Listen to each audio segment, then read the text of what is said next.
На похоронах своей внучки, заподозрив что-то неладное, старик приблизился к гробу и услышал крик. Боль и горе охватили присутствующих во время последнего прощания с маленькой девочкой, но этот дедушка и его собака почувствовали что-то странное. Старик решил проверить. Он подошел к гробу и услышал крик. То, что он обнаружил в тот момент, заставит вас плакать. Фернандо Гарсия, 60-летний мужчина, переживший тяжелый удар судьбы, он потерял своего единственного сына и невестку в трагической автокатастрофе, в которой сиротела маленькая девочка по имени Бланка, которая, к счастью, не находилась с родителями в момент аварии. Мужчина был в отчаянии, ведь как любящий отец он безумно любил сына, который был живым напоминанием о его покойной жене. Однако не все было потеряно.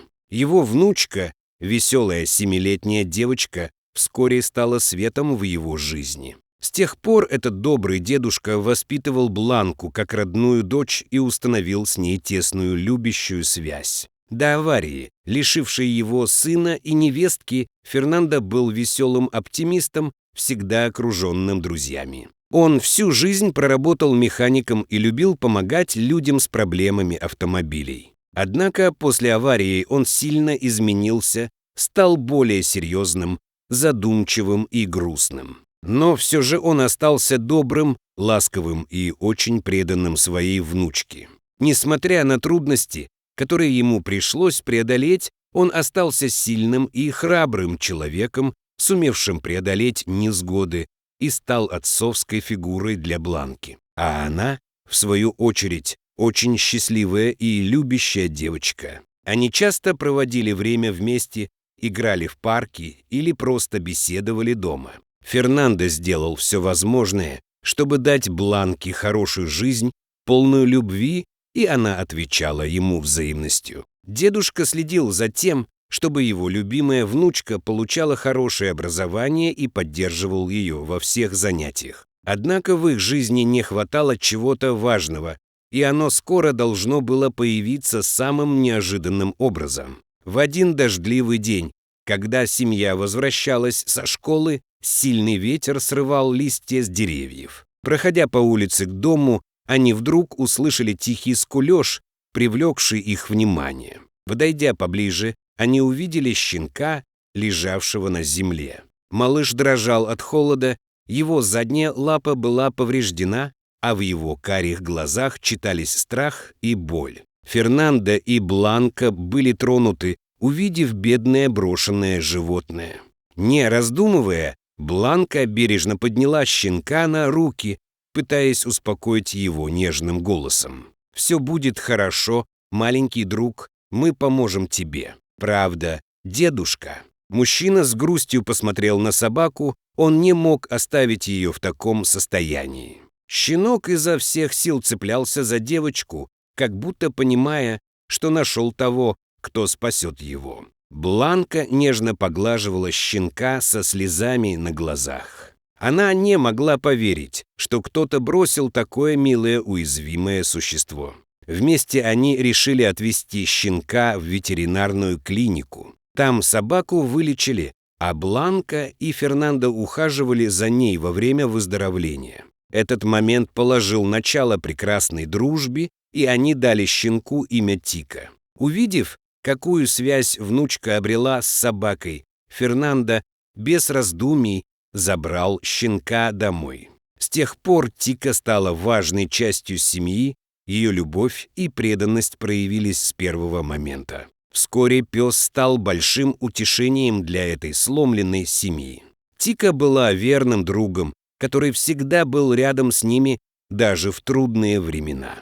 Тика выросла крепкой и здоровой собакой. Ей нравилось сопровождать хозяев на прогулках и играть с Бланкой в парке. Ее присутствие наполняло дом жизнью, а заразительная радость заставляла всех чувствовать себя лучше. Безусловная любовь Тики выражалась в каждом ее взгляде, лае и лизании лица. Прошло несколько незабываемых счастливых лет, но история была готова принять трагический поворот. В обычный день Фернандо работал в своей автомастерской, а Тика лежала в углу, наблюдая за хозяином. В этот момент пришло известие, которого дедушка совсем не ожидал услышать. Ему сообщили, что его внучка попала в ужасную аварию, играя с друзьями в парке. Выкатившийся на дорогу мяч заставил девочку броситься за ним, не посмотрев по сторонам. Она была сбита машиной. Бланку доставили в больницу в критическом состоянии.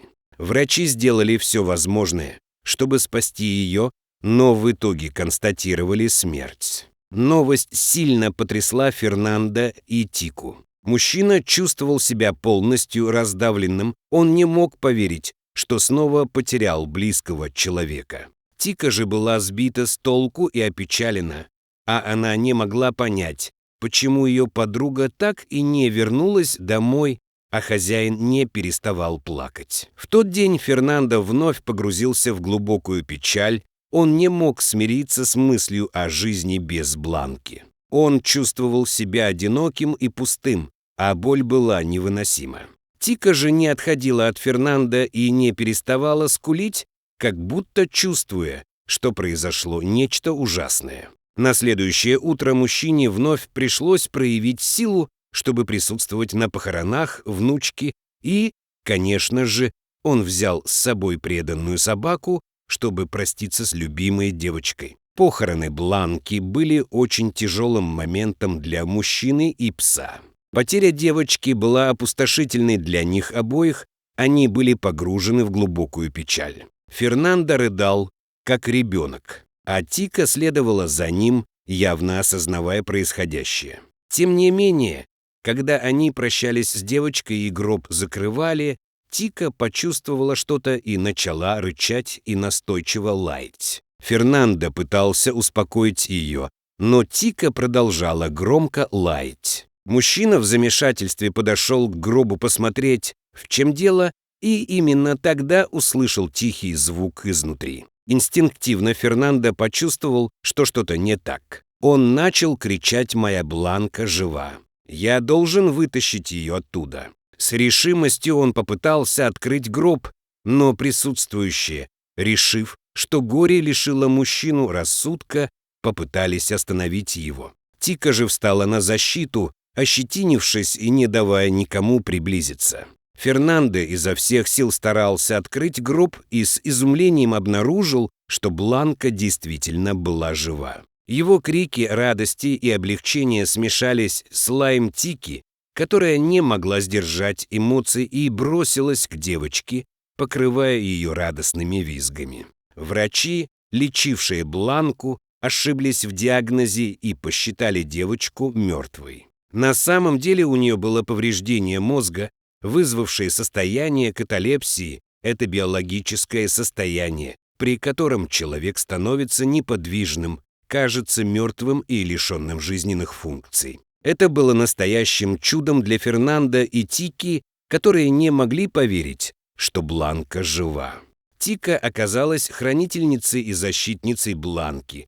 Ее инстинкт и любовь к девочке заставили ее действовать таким образом, спасая тем самым жизнь ребенка. Присутствующие на похоронах были потрясены и тронуты случившимся, а некоторые стали называть Тику чудотворной собакой за ее роль в спасении Бланки. С этого момента Тика стала еще более важным членом семьи. Ее любовь и преданность больше никогда не подвергались сомнению.